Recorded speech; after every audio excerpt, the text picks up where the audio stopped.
እሺ ሁለት ነገሮች አንስታል። አንደኛው ስለ ስኩል ኦፍ ፕሮፌትስ ወይንም ደግሞ ስለ ነቢያት ትምህርት ቤት ወይንም ስለ የነቢያት ትምህርት ቤት ኢትዮጵያ ውስጥ በቅርብ ነው የሰማሁት፣ ግን በፈረንጆቹ ዘንድ አዲስ አይደለም፣ ቆይቷል።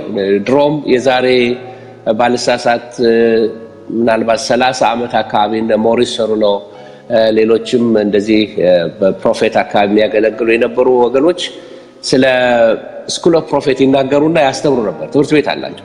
ቤዚክሊ ምንድነው ስሙ ስኩል ኦፍ ፕሮፌት ስሙ ለፕሮፌት በፕሮፌት ስም ተጠራ እንጂ ቤዚክሊ ነቢያት እግዚአብሔርን ቃል ማወቅ አለባቸው። እግዚአብሔርን ቃል የሚማሩበት ቦታ ነው። በነጮቹ ነው፣ በአበሾቹ ምንም ልምዶ የለኝም። ያው ውጪ ስላደኩ ብዙ ጊዜ ስለ ሀገር ቤቱ ልምዶ የለኝም። እና ምንድነው ስኩል ኦፍ ፕሮፌትስ በውስጡ ስለ ሂሊንግ ያስተምሯቸዋል። ፈውስ ምንድነው? ፈውስ ለምን አይጸናም? ፈውስ እንዲጸና ምን እናድርግ? ይሄን የተመለከተ አይነት ትምህርቶች ያስተምራል። ትንቢት ሲተነብዩ ማድረግ ያለባቸው ማድረግ የሌለባቸው ነገሮች ከመንፈስ ከስጋ የሆነውን እንዲለዩ የሚረዳቸው ትምህርት ነው። ይሄ የምናገረው በፈረንጆቹ ሰርክል ነው፣ ባበሾቹ አላውቀውም። እና ስኩል ኦፍ ፕሮፌት ኢትዮጵያ ውስጥ አዲስ ስለሆነ እንዴት ሃንድል እንደሚያደርጉት ባላቅም ብዙ ነገር ከውጪ ኮፒ ነው የሚደረገው። እንደማየው ከሆነ ብዙ ልምምዶ ከውጪ ነውና እርግጠኛ ነኝ የነቢያቱ አውራ ከየት ነው የመጣው? መጽሐፍ ቅዱስ ላይ ኤልያስ ነበሩት አይደለም? የነቢያት ልጆች የሚለው እንግሊዘኛው ላይ ስኩል ኦፍ ፕሮፌትስ ነው የሚለው። ልክ ስኩል የሚለው ቃል ምንድነው? መማሪያ ብቻ ሳይሆን ግሩፕ ኦፍ ማለት ነው። ግሩፕ ኦፍ ፕሮፌትስ ለምሳሌ ስኩል ኦፍ ፊሽስ ይባላል በፈረንጅኛው። እና የአሳዎች በግሩፕ የሚሄዱ አሳዎች የአሳ ትምህርት ቤት ይባላል። ልክ እንደዛው ስኩል ኦፍ ፕሮፌትስ በአንድ ነቢይ ስር ሆነው ሜንተር የሚደረጉ ትሬን የሚደረጉ ያንን መንፈስ የሚወርሱ ማለት ነው። ያን መንፈስ ኢምፓርት የሚደረግባቸው ናቸው ማለት ነው በትምህርቱ መሰረት እንጂ ስለ ኢትዮጵያው ስላለው አላውቅም። ሌላው ግን ስለ ትንቢት በየቤተ ክርስቲያኑ ለምን አይሰበክም እንዳልኩ፣ አንደኛው የአገልጋዮቹ ፓሽን መመለስ አለበት። አገልጋይ መነቃቃት አለበት። አገልጋዮችን መጀመሪያ ቤተ ክርስቲያን መላክ አለባት ወደዚህ ሴሚናር ወደሚሰጥበት ወደዚህ ትንቢታዊ ትምህርቶች። ብዙ በካናዳ ላይ ጮክ ያለው ለመናገር ሞክር ያለው ስለ ጌታ መምጣት አገልጋዮችን ለመነጋገር ሞክር ያለው በመሪዎች ደረጃ ማለት ነው። አገልጋዮች ይሄንን ነገር ካላነሳ ነው ሰው ምድራዊ የሆነ ነው ያለው። ተስፋው ምድራዊ ቸርች የሚሄደው ለራሱ ሊቀበል ብቻ ነው። ሊሰጥ አይመጣም ወደ እግዚአብሔር ማለት ገንዘቡን ሳይሆን ህይወቱን ሊሰጥ አይመጣም። ኮሚትመንት እያነሰ ነው። የሚጸልዩ ሰዎች እያነሱ ናቸው። የሚያገለግሉ እያነሱ ናቸው። ኮንፈረንስ አዳራሽ ይሞላል። ጸሎት ስብሰባችን ባዶ ነው። ባይብል ስተዲዎች ባዶ እየሆኑ ናቸው። ዋይ ብለን ከጠየቅን ሰዎች ወደ እግዚአብሔር ተስፋቸውን ሰማያዊ ከማድረግ ይልቅ ምን እየሆነ መጥቷል? ምድራዊ እየሆነ በቃ። እና በአንድ ወቅት ላይ በቅርብ የማውቃቸው ሰዎች ነቢያት ትንቢት ለአንዱ እየተናገረ እያለ ሌላው አልተነገረለትም። ከዚህ የተነሳ በጣም ዲፕሬስ ሆነ። ከቤተ ክርስቲያን ሁሉ ቀረ። ምንድነው ችግር? ለምን ከቤተ ክርስቲያን ቀረ? እግዚአብሔር ለምን ለኔ አልተናገረኝ? እኔ ጾሜ ጸልዬ ነው የመጣው። ስለዚህ ምንድነው የሰዎች ከእግዚአብሔር ጋር ቢያጣላቸው ነገር ምድራዊ ተስፋ ከእግዚአብሔር ጋር ያጣላቸው ጀመር። ይሄ የጎደለ ነገር ያጣላቸው ጀመር። ነገሮች እየጎደለባቸው በጣም እንትን እያረጋቸው መጡ። ማቴሪያሊስቲክ እየሆኑ መጡ። በሰማያዊ ነገር ባለጠጎች አለ፣ በሰማያዊ ነገር አልተሞሉ።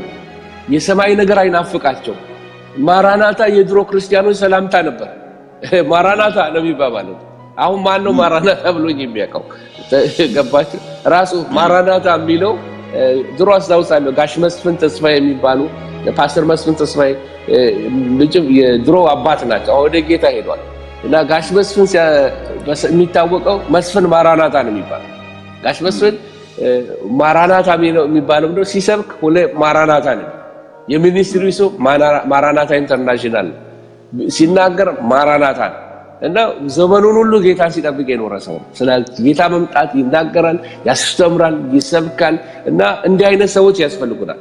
በጌታ መንፈስ የጋሉ የጌታን መምጣት የሚነግሩን ነቢያት። እነዚህ ነቢያቶች አይደሉም እንዳትሉ፣ ስለ ዘመን መጨረሻ የሚተረትሩልንም ሰዎች ነቢያቶች ናቸው። የኢየሱስ መንፈስ የትንቢት መንፈስ ነው።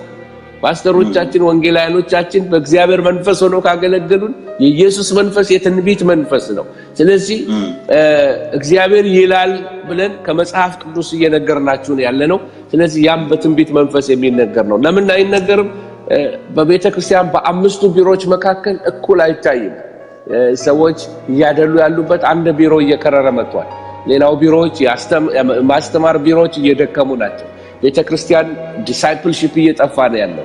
ስለዚህ በቆማችን እየደከምንን ብለን መነጋገራችን ጥሩ ነው፣ እንድንበረታ ይረዳናል።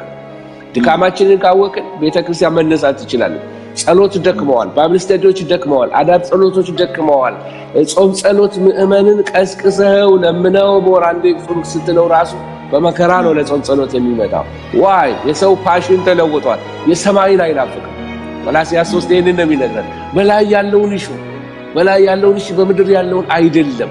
ስለዚህ የሰው ፓሽን ምድራዊ የሆነ ደስ የሚልን ነገር አሁን ጌታ ይመጣል። ስለ አዲስቱ ኢየሩሳሌም ስለ ጽዮን ሳስተምር ሃሌሉያ የሚል ከጠፋና ጌታ ይሄን ሰጠሽ ሲባል ተገለባብጦ እየረበሹ መጮ ለኔ የሚነግረኝ ነገር አለ።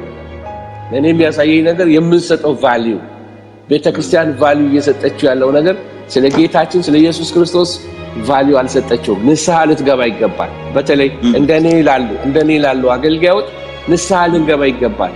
ሙሉ ወንጌል ስለማንሰብክ ወንጌላችን ሙሉ የሚሆነው ደግሞ የጌታ መምጣት ስንጨምርበት ነው።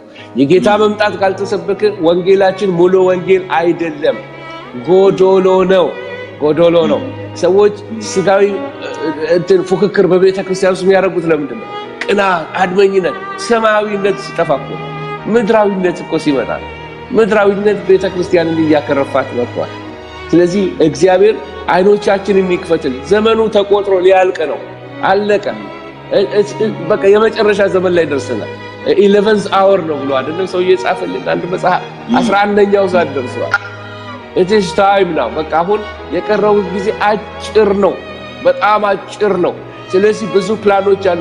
ተምሬ አክብቼ ይሄን ገንዘብ አድርጌ እንደዚህ አድርጌ ብዙ ሰዎች አሉ። ለሚቴል ዘመኑ አጭር።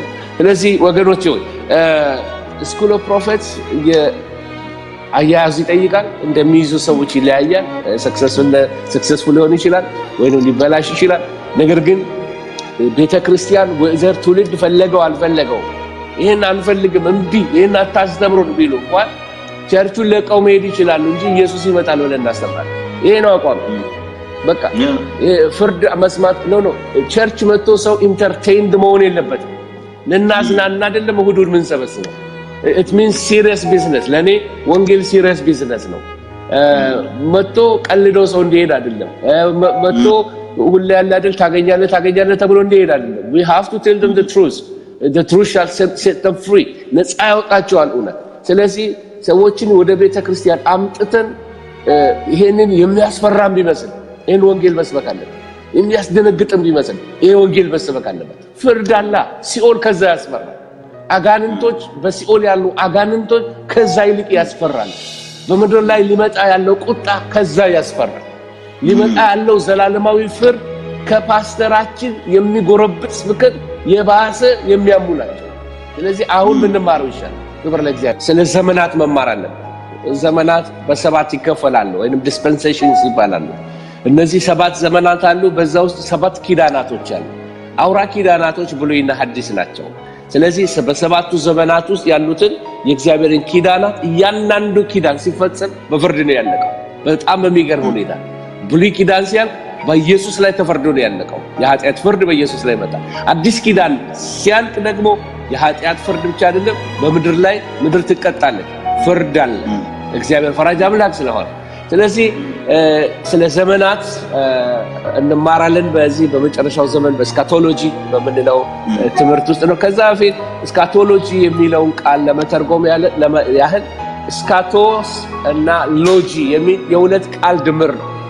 ስካቶስ ማለት መጨረሻ ማለት ነው። ሎጂ ማለት ትምህርት ማለት ነው፣ ወይ the study of ማለት ነው።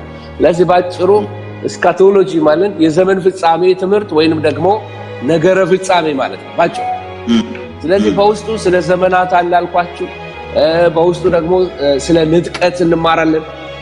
በንጥቀት ውስጥ የተለያየ አመለካከቶች አሉ። ድህረ መከራው ዘመን ወይም ደግሞ ከመከራው ፕሪ ኤንድ አፍተር ትሪቢሌሽን የሚሉ አሉ። እንደገና ደግሞ በመከራው ዘመን መካከል ላይ የሚሉ አሉ። የተለያየ ቪዎች አሉ። ያንን በመጽሐፍ ቅዱስና በእግዚአብሔር ቃል ልንመረምረው ይገባል። ሌላው በጣም ፌመስ የሆነው ስለ ዘመን መጨረሻ ትምህርት ስንነጋገር ስለ ጸረ ክርስቶስ ማን ነው? ጸረ ክርስቶስ ከየት የመጣ ነው? ጸረ ክርስቶስ ምን ያደርጋል?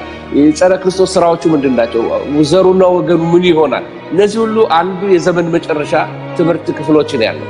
ሌላው ከጸረ ክርስቶስ ሌላ ስለ ዘመነ ፍዳ ወይንም ሰባ ሱባኤ ብዬ የምጠራው በዳንኤል መጽሐፍ ላይ የተጻፈው ሰባኛው ሱባኤ ስለ ሳባቲካል ካውንቲንግ ይባላል። ዳንኤል የተናገረው 69 ሱባኤዎች አልቀው አሁን ያለነው ሰባኛው ሱባኤ ላይ አስፈሪ ነው የምላችሁ። 69 ሱባኤ አልቆ ሰባኛው ሱባኤ ላይ ነው። ያ ብቻ አይደለም። ናቡከደነጾር በምዕራፍ 2 በዳንኤል ምዕራፍ 2 ላይ የተመለከተው ህልም ነበር። ራሱ ወርቅ የሆነ አንገቱ ብር የሆነ ደረቱ ብር የሆነ ወገቡ ደግሞ ናስ የሆነ እግሮቹ ብረት የሆነ ጣቶቹ ደግሞ ሸክላና ብረት የተቀላቀለባቸው ይህን ምስል ቆሞ ተመለከተ ናቡከደነጾር። በጣም የሚገርማችሁ ነገር ምንድነው? አሁን ባቢሎን አልፏል። የደረቱ ደግሞ ፋርስና ሜዶን አልፏል። ወገቡ የግሪክ ኢምፓየር አልፏል። አሁን የሮም ኢምፓየር አልፏል ብረቱ። አሁን ጣቶቹ ላይ ያለነው ጣቶቹ 10 ናቸው። 10 መንግስታቶች ይነሳሉ ይላል መጽሐፍ ቅዱስ።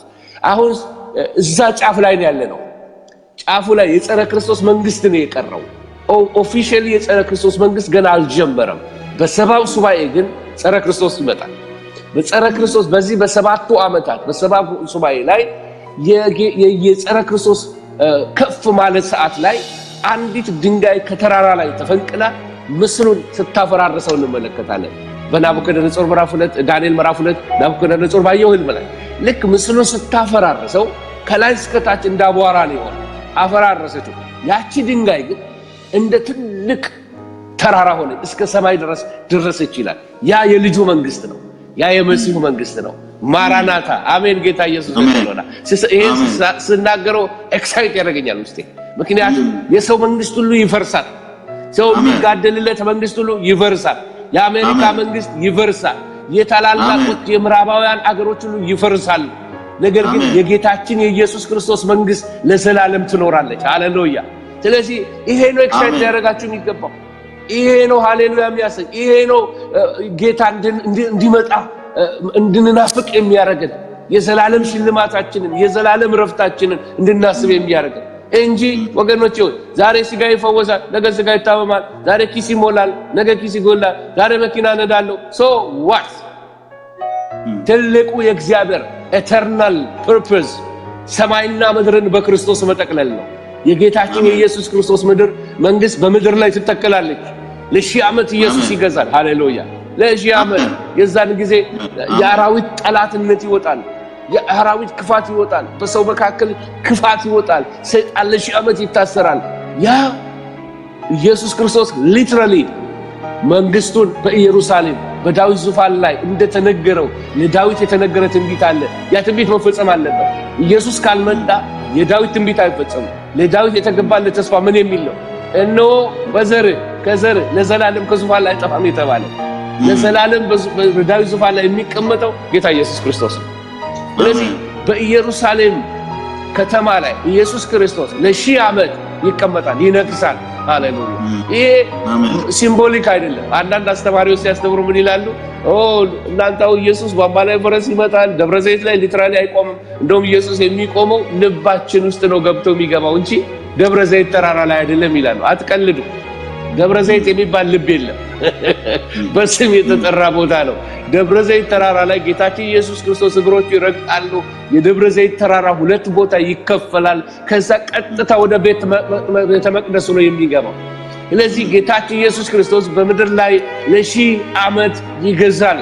ክብር ለእግዚአብሔር ነው። ስለዚህ የእግዚአብሔር ማደሪያ በሰዎች መካከል ይሆናል። የእንባ መታበስ ዘመን ይሆናል። ወገኖች ይሄ የከበረ ተስፋ አለኝ። ሌላ ትርፎ ይሞላል ይከተላል የተባልኩት እሱ አያስለቅሰኝም። ይሄን ነው ምናፍቀው ተስፋ የጌታ መምጣት። ሃሌሉያ። ትውልድ መዳን፣ ትውልድ ወደ ሲኦል እንዳይገባ፣ ትውልድ በማይረባ ነገር እየተታለለ አያችሁ። ያደኩት ቄራ ሰፈር ነው። አዲስ አበባ ቄራ የሚባል ሰፈር አለ። እዛ አካባቢ አንዳንድ ጊዜ እንትኖች ምንድነው የሚባሉ አሳማዎች አሉ። እና አሳማዎችን ወደ በረት የሚያስገቧቸው ባቄላ እየጣሉ ነው። እነዛ የሚጣፍጥ ባቄላ እየበሉ ቄራ ይገባሉ። ብዙ ሰው በዚህ ዘመን ላይ ከእውነት መንገድ እየወጣ ያለው ትንሽ ሰይጣናዊ ባቄላዎች እየተሰሩ ናቸው። እውነት ይመስላሉ፣ አይደለም። ሊጠቅሙ ይመስላሉ፣ አይጠቅሙንም። የትም አያደርሱ ነው። ሱፐርፊሻል ትምህርቶች አያሳድጉንም። ሱፐርፊሻል ትምህርቶች መንፈሳዊ ሕይወታችንን አይገነቡትም። ማራናታ እንድንልም አያረጉንም። እውነት ለመናገር እውነተኛ ወንጌልን ካልሰማን ማራናታ አንልም። የሚከብደንም ለዛ ነው። ምን ይላሉ የሀገራችን ሰዎች ሲተርቱ? ሆድን በጎመን ቢደልሉት ጉልበት በዳገት ይለግማል ይላሉ። አንድ በወንጌል ያሳደጉን አባት ምን ብለው ተረቱ? ሲያስተምሩን ምሳሌ ሰጡ። እንደዚህ አሉ። ሚስቴ አሉ 2 ልጆች ወለደች እና 2 ልጆች አንደኛዋ ልጄን በሞሪና ጋር አሳደገቻት፣ አንደኛዋን ደግሞ በእናት ወተት አሳደገቻት እና በሽታ ሲመጣ በሞሪና ጋር ያደገችው ልጅ በጣም ፋፍታ ነበርና ትንፍስ ማለት ጀመረች አሉ። ያቺ ግን በእናት ወተት ያደገችው ኦርጋኒክ ስላገኘች በጣም ጠንካራ በቃ አስነጥሳ ማጣቀም አሉ። ጉንፋን ታሸንፋለች፣ ምንም ነገር በሽታ አይጥላትም አሉ። ዋይ የበላችሁ ነገር የተቀበልነው ነገር ወሳኝ ነው። በዚህ የዘመን መጨረሻ ለምን ዓለምን ባክስላይደርስ ሞሏት? ፌስቡክ ላይ ለምን ነው ባክስላይደርስ የሞሉት? ስናስተምራቸው የተመገቡት ምግብ ወደ ውስጣቸው የገባ ጎመን ነው። ስለዚህ ዳገት መውጣት አቃታቸው። ስለዚህ ወገኖች አይንከሬጅ come to the organic gospel፣ ወደ እውነተኛ ወንጌል፣ ወደ ጤነኛ ወንጌል እንመጣ ያስፈልገናል። እሱ ነው በመከራ ዘመን የሚያሳልፍ። ስለዚህ ዘመነ ፍዳ ምን እንደሚመስል፣ ምጽአት የጌታችን የኢየሱስ ክርስቶስ ምጽአት ምን እንደሚመስል ስለሱ እንማራለን ማለት ነው። ስካቶሎጂ ይሄን ይጨምራል ማለት ነው። 1000 ዓመትን ይጨምራል። ስለ ፍርድ ይናገራል። ፍርድ እግዚአብሔር በእሳት እንዴት እንደሚቀጣ፣ ስለ ሲኦል፣ ስለ ገሃነም እሳት፣ ሞትና ሲኦል ወደ እሳት ባህር ተጣሉ ይላል። ሞትም ይሞታል፣ ሲኦልም ይሞታል። የት? በእሳት ባህር ውስጥ ይገባል። ለዘላለም ይፈረድባቸዋል። ሐሰተኛው ክርስቶስ እና እንደገና ደግሞ ሐሰተኛው ነቢይ በእሳት ባህር ይጣላሉ አብረው ማለት ነው። ስለዚህ ይሄን ሁሉ የምንማርበት ስካቶሎጂ ይባላል። ስለዚህ በአጠቃላይ በቁጥር ከቆጠርኩት ወደ 8 አትሊስት ሜጀር የሆኑ 8 ቶፒኮች አሉ። በመሃል ግን ጎግ ማጎግ፣ ለምሳሌ ብዙዎቻችን ኢትዮጵያኖችና ኤርትራኖችን እንዴት ነው ኢትዮጵያ ጸረ ክርስቶስን ትከተላለች አትከተልም? መጽሐፍ ምን ይላል? ኢዝ ቬሪ ኤክሳይቲንግ አለ አይደለም? 62 ጊዜ ተጽፈናል ብለን እንደምንፎክረው አይደለም። ነገሮች የተገላቢጦች ነገሮች በጣም ያስፈራሉ። በምድራችንም ደረጃ ማለት ነው፣ በትንቢት ማለት ነው፣ በትንቢት ደረጃ። ስለዚህ የዓለም ፍጻሜ ትምህርት ወይንም ደግሞ ስካቶሎጂ ይሄንን ይጨምራል። እንግዲህ ቶፒኮቹ ይሄንን ይመስላሉ ማለት ነው። ንጥቀት መካከል እንደው አጭር ለማድረግ እንደው ዳሰሳ ለመስጠት በጌታ መምጣትና በንጥቀት መካከል 7 ዓመታት። ስለዚህ ንጥቀት በሆነ በ7ኛው ዓመት የጌታችን የኢየሱስ ክርስቶስ መምጣት ይሆናል። ምክንያቱም ግን ንጥቀት መቼ እንደሆነ ሰዓቲቱንና ቀኒቱን አናውቅም። ነገር ግን ከዛ በኋላ ያለው 7ኛው ሱባኤ ልክ ከንጥቀት በኋላ ስለሚጀምር ጸረ ክርስቶስ ስለሚገለጥ ከዛ በኋላ ጸረ ክርስቶስ ኦፕንሊ የሚከለክለው ኃይል ተነስቶለት ከንጥቀት በኋላ በአደባባይ ስለሚገለጥና ማኒፌስት ስለሚያደርግ ወደ ቅድስት ስለሚገባ ከ3 ዓመት ተኩል በኋላ ማለት ነው። በእነዚህ 7 ዓመታቶች ውስጥ ቀደም ያልኳቸው 7 ማህተሞች፣ 7 ጽዋዎች፣ 7 መለከቶች እነዚህ ሁሉ ያልፋሉ። የእግዚአብሔር ቁጣ ያልፋል። የጌታችን መምጣት የሚሆነው ልክ የ7ኛው ሱባኤ መጨረሻ ላይ ነው፣ ወይንም ከንጥቀት በኋላ ባለው ጊዜ ነው ማለት ነው። ስለዚህ ንጥቀት ለቤተ ክርስቲያን ነው የሚሆነው። ኢየሱስ ቤተ ክርስቲያንን ሊወስድ የሚመጣበት በስውር ነው። ሌባ በሌሊት እንደሚመጣ like a thief in the night በሌሊት እንደሚመጣ ልክ እንደዛ ለቤተ ክርስቲያን መጥቶ ቤተ ክርስቲያንን የሚወስድባት ድንገት አሁንም ሊሆን ይችላል። አሁንም ሊሆን ይችላል። ሰዓቲቱን ቀኒቱን አናውቅም። እና ለንጥቀት ስሙኛውን በትክክል ለንጥቀት የቀረ ትንቢት የለም። ለጌታ መምጣት ግን የቀረ ትንቢት አለ። ልድገመው፣ ለንጥቀት የቀረ ትንቢቶች ምንም ነገር የለም። ኤኒ ታይም ንጥቀት ሊሆን ይችላል። አሁን እዚህ ተቀምጬ ልነጠቅ እችላለሁ፣ አንተም ልትነጠቅ ትችላለህ፣ አንቺም ልትነጠቅ ትችላለሽ በያላችሁበት። ነገር ግን ለጌታ መምጣት ገና ነው። ዋይ መጀመሪያ ቤተክርስቲያን መሰብሰብ አለበት። የሚከለክለው ኃይል ከመንገድ መወገድ አለበት መጽሐፍ እንደሚያስተምረን። ከዛ በኋላ የጸረ ክርስቶስ መገለጥ አለ። የጎግ ማጎግ ጦርነቶች አሉ፣ የአርማጌዶን ጦርነቶች አሉ። እነዚህ በሙሉ ፖለቲካልና የተለያየ የዓለም ቀውሶች ይፈጠራሉ። ስለዚህ 7 ዓመት በተለይ የመጨረሻዎቹ 3 ዓመት ተኩል የቀውስ ጊዜዎች ይሆናሉ። በምድር ላይ ታይቶ የማይታወቅ መከራ። ለምን ያጥራሉ? ስለተመረጡ። እነማን ናቸው የተመረጡ? አይሁዶች በዛ ጊዜ ብዙዎች ወደ ጌታ ይመጣሉ። ምክንያቱም ጸረ ክርስቶስ ሐሰተኛው እንደሆነ ሲያውቁ ያዕቆብ ቤት ያለቅሱለታል ይላል ኢየሱስ ዘካርያስ ላይ። ደረታቸውን እየመቱ ያለቅሱለታል። ለካ ገለነዋል። ከየት ሄደ ነው እጅህን የቆሰልከው? የት ሄደ ነው እንደዚህ የቆሰልከው? እግሮቼ የተወጉት ምን ሆነ ነው? ወደ ገዛ ወገኖቼ ቤት መጥቼ ተወጋው የሚለው ትንቢት የሚፈጸምበት።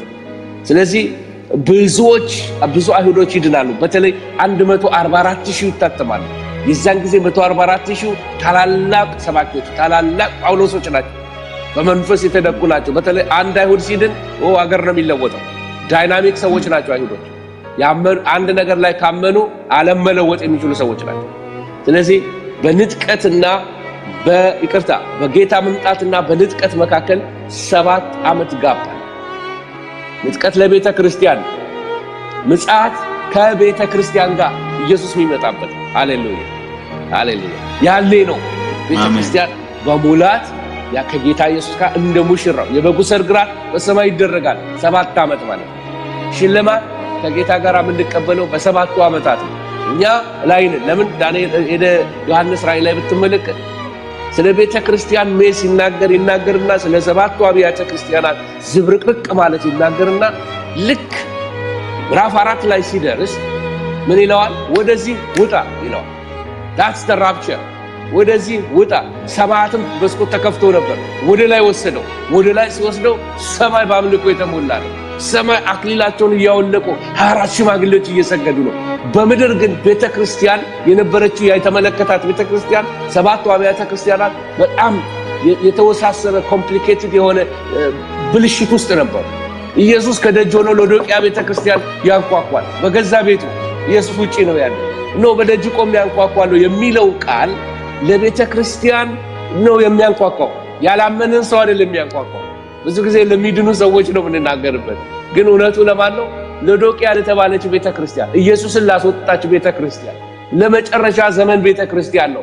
ኢየሱስ እኔ በደጅ ነኝ ነው ያለሁት እያለ በደጅ ነኝ ያለው እና በደጅ ቆሜ ያንኳኳለሁ። ማንም ድምፄን ቢሰማ ቢከፍትልኝም ወደሱ ገባለሁ፣ ራት እበላለሁ።